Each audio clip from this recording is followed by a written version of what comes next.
কক্সবাজারের উখিয়া ও টেকনাফের ৩৩টি ক্যাম্পে ১২ লাখের কাছাকাছি রোহিঙ্গার বসবাস। ৯ বছরে ক্যাম্পে জন্ম নেওয়া রোহিঙ্গা শিশুর সংখ্যাও ১.৫ লাখের বেশি।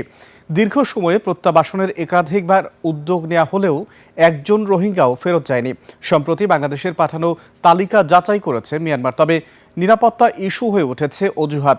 কক্সবাজার প্রতিনিধি আব্দুল আজিজের তথ্য ও চিত্রে আরও জানাচ্ছেন সমর ইসলাম।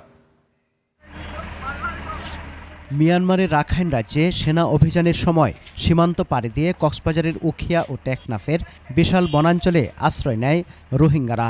ঘন বন উজাড় করে নির্মিত ৩৩টি ক্যাম্পে বর্তমানে ১১,৬৬,৩৫২ রোহিঙ্গার বসবাস। এছাড়া ভাষাঞ্চরের আশ্রয়ণ প্রকল্পে আছে ৩৩,৮১৯ জন। ক্যাম্পগুলোতে প্রতিদিন গড়ে ৯৫ থেকে ১০০ রোহিঙ্গা শিশুর জন্ম হচ্ছে। স্থানীয় প্রশাসন ও বিভিন্ন সংস্থার তথ্য মতে নতুন অনুপ্রবেশকারী সহ নিবন্ধিত ও অনিবন্ধিত মিলিয়ে রোহিঙ্গার মোট সংখ্যা ১৪ লাখ ছাড়িয়েছে।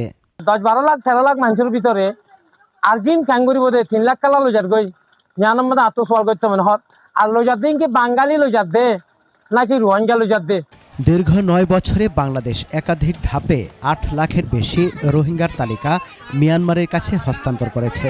সবশেষ প্রায় ৩,০৯,০০০ রোহিঙ্গার তথ্য যাচাই করেছে মিয়ানমার। তাও নিরাপদ পরিবেশ নিশ্চিত না হওয়ায় এখনই টেকসই ও স্বেচ্ছামূলক প্রত্যাবাসন হচ্ছে না।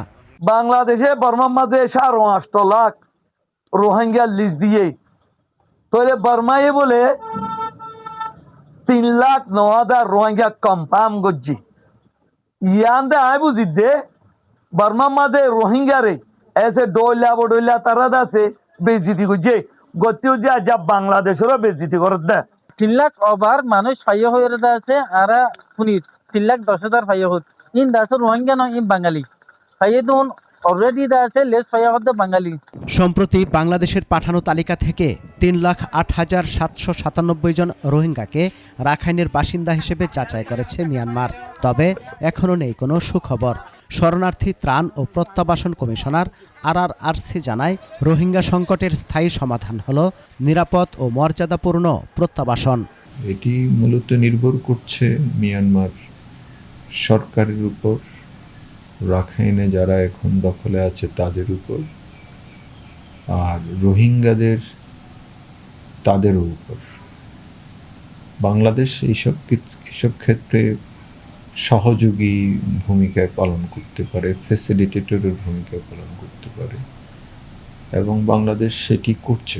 ভূ রাজনৈতিক ও বহুপাক্ষিক চাপ তৈরি করেই মিয়ানমারে রোহিঙ্গা প্রত্যাবাসনের অনুকূল পরিবেশ তৈরি সম্ভব বলে মনে করছেন সংশ্লিষ্টরা। সমর ইসলাম, ২১ টেলিভিশন।